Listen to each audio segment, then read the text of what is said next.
setting the present working directory path to our package. Let me show you. That is in home and then SLE transient stability. So here let's duplicate an example file which is already provided with the package. There we have. And opening this same model file in MATLAB using SLE command. There we have.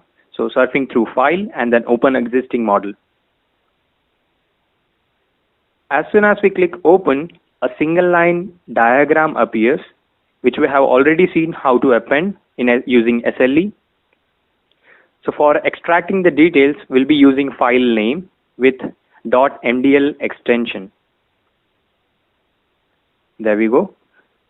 So for checking whether the connections are proper or not, we'll first select the data matrix display. There we have. So the data in the diagram is transferred or assigned to a specific variables which will be used to perform load flow analysis. And currently we are checking for a no error flag which defines or validates the correctness of the connection done in the diagram. There we have. So now we can proceed to create data files. Again, hitting the extract data files tab. There we have the message. And if we concentrate at the bottom of page, a folder of data file is being created. Run is still inactive. So surfing through our data file folder and then run, then load flow analysis. There we have the solution convergence message. Now to interpret the results, we'll be setting the result properties. So for starting, we'll be tick marking or check marking all the variables which we can maximally have through a power flow at a bus.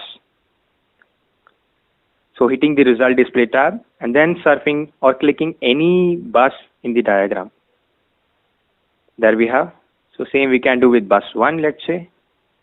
Again, we have the variables or the solution from the load flow. So till that result display tab is held, we can select any other buses as well.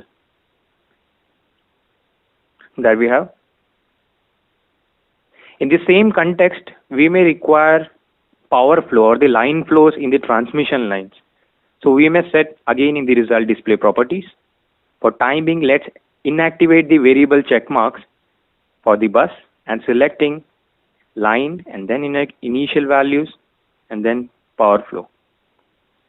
So same process, hitting the result display tab and selecting any line. There we go. So we have reactive and active power flow direction assigned with the magnitude and the corresponding line nomenclature as well. Let me zoom it more. Again, zooming it more. There we have. So the magnitude and the direction of the real and reactive power. So that is line 1 which we have selected.